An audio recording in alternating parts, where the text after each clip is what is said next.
5 062 $ l'once. C'est le prix auquel l'or a clôturé vendredi 20 février 2026. Et l'argent a bondi à plus de 80 $ après avoir chuté de 41% en 3 semaines seulement. Pendant que vous dormiez, 2 événements se sont percutés dans la même fenêtre de 72 heures. Et ils poussent les métaux précieux dans des directions totalement opposées. Premier événement. L'armée américaine est prête à frapper l'Iran. 2 groupes aéronavals de porte-avions positionnés autour du pays. Plus de 100 avions de chasse. Des bombardiers B-52, capables de porter des armes nucléaires, stationnés à quelques centaines de kilomètres de la frontière iranienne. Un conseiller de Trump a déclaré à Axios qu'il y a 90% de chances d'action militaire dans les prochaines semaines. 90%.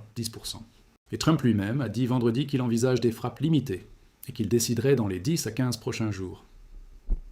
Deuxième événement. La Cour suprême des États-Unis a déclaré les tarifs douaniers de Trump illégaux. Décision 6 contre 3. Plus de 133 milliards de dollars collectés sous cette loi. Et la Cour a dit que le président n'avait jamais eu le droit de les imposer. Les marchés ont réagi immédiatement. Les actions ont grimpé. L'or a bondi. L'argent a explosé.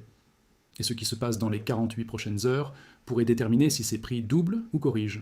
Je vais décortiquer le déploiement militaire complet, expliquer pourquoi l'Iran ne fera pas d'accord, ce que la Russie et la Chine font en ce moment même dans les eaux autour de l'Iran, ce que la décision de la Cour suprême signifie réellement pour les métaux, et une matrice de 4 scénarios qui cartographie exactement ce qui arrive à votre or et votre argent sous chaque issue possible. Personne d'autre ne rassemble tout cela en un seul endroit. Restez avec moi. Et ici, je dois être honnête avec vous. Il y a un chiffre que je ne peux pas vous montrer dans cette vidéo. Un chiffre qui change tout ce que vous pensez savoir sur l'argent en ce moment. 28 780 000. C'est le nombre exact d'onces d'argent enregistrées qui restent dans les coffres du COMEX au 19 février. Ce n'est pas le chiffre qui me dérange, c'est la vitesse à laquelle il baisse.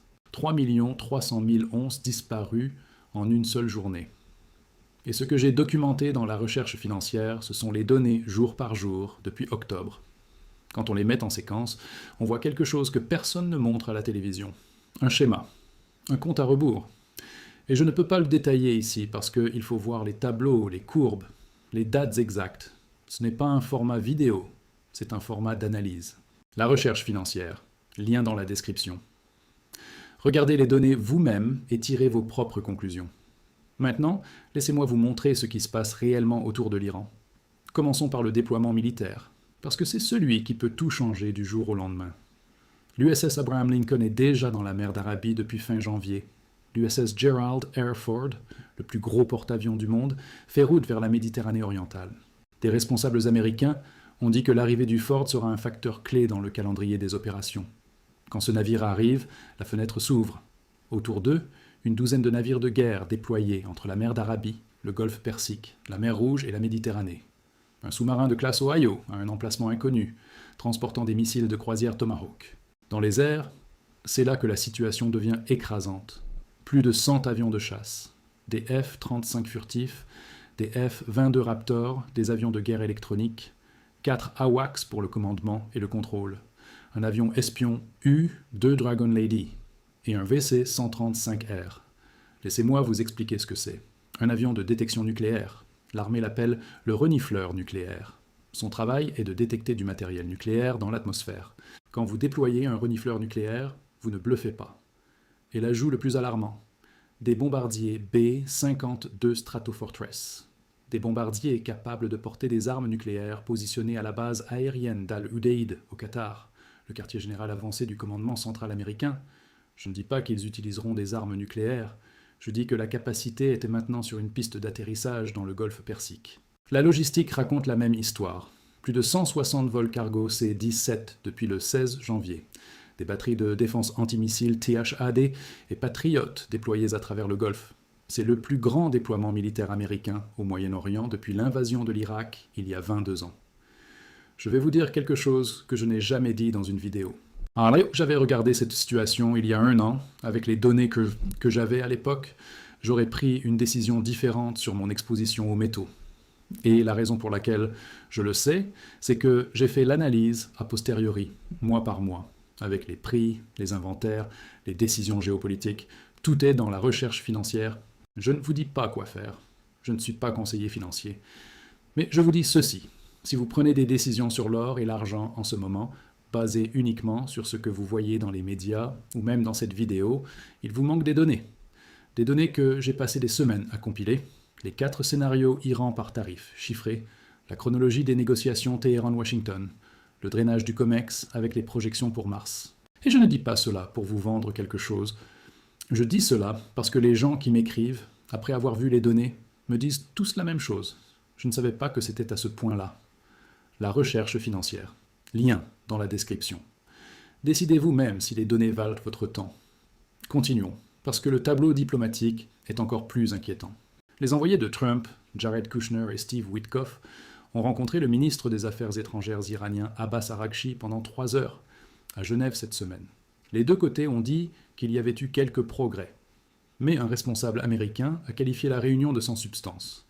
Le vice-président Vance a déclaré que l'Iran n'a pas encore reconnu les lignes rouges fixées par Trump.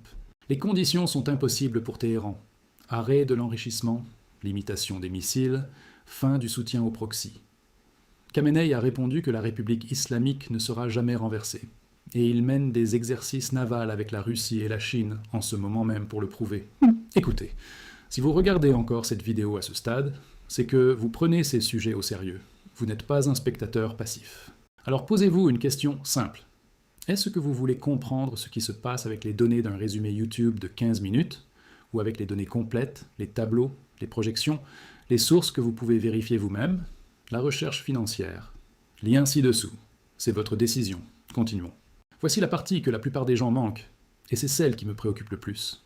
Israël pousse pour un scénario maximaliste. Pas seulement des frappes sur les installations nucléaires, le changement de régime, la destruction complète du programme de missiles iranien, l'opération totale. Des responsables israéliens se préparent à la guerre dans les prochains jours. Pas les prochaines semaines, les prochains jours. Le secrétaire d'État Rubio doit se rendre en Israël le 28 février pour discuter de l'Iran avec Netanyahou.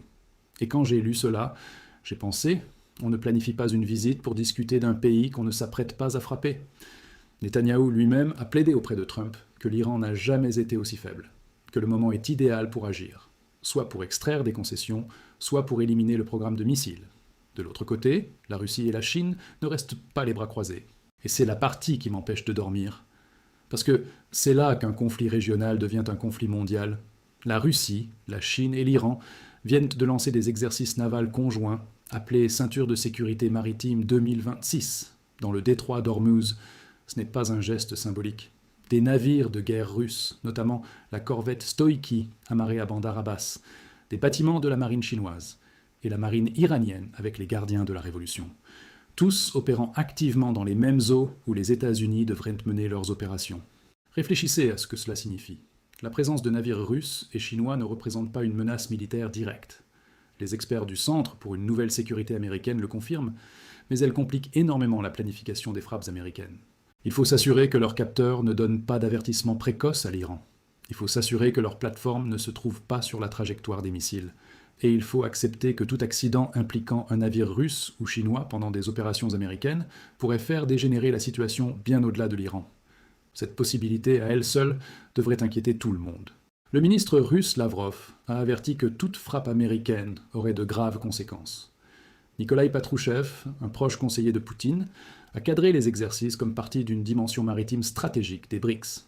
Il a déclaré que les BRICS devaient avoir une composante navale à part entière, et que le premier exercice naval BRICS, Volonté de paix 2026, avait déjà eu lieu en janvier dans l'Atlantique Sud, avec la Russie, la Chine, l'Iran, les Émirats et l'Afrique du Sud.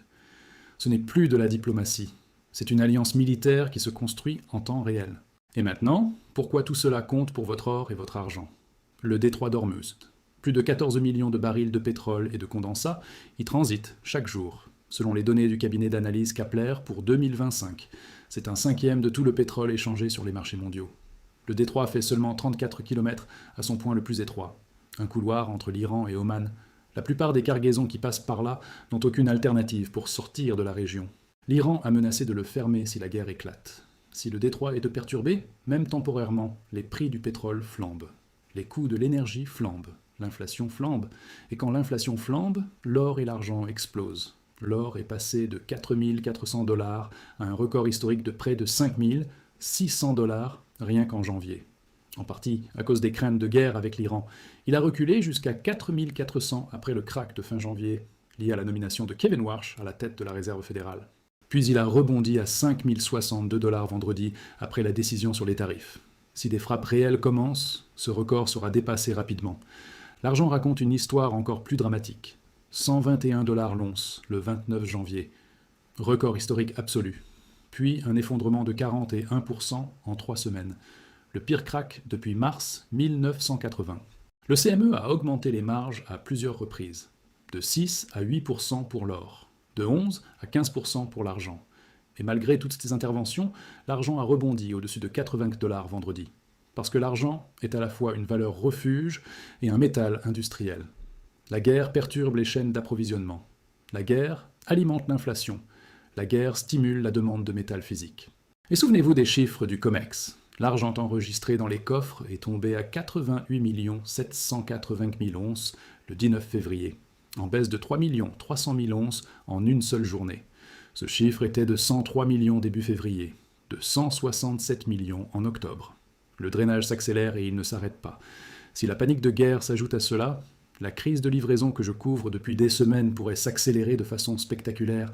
Si vous êtes un acheteur industriel, un fabricant de panneaux solaires, un contractant de la défense, et vous voyez les États-Unis sur le point d'entrer en guerre avec le pays qui contrôle le passage pétrolier le plus important du monde, que faites-vous? Vous accélérez vos achats. Vous sécurisez l'approvisionnement. Vous payez la prime qu'on vous demande. La guerre ne crée pas la pénurie. La pénurie existe déjà.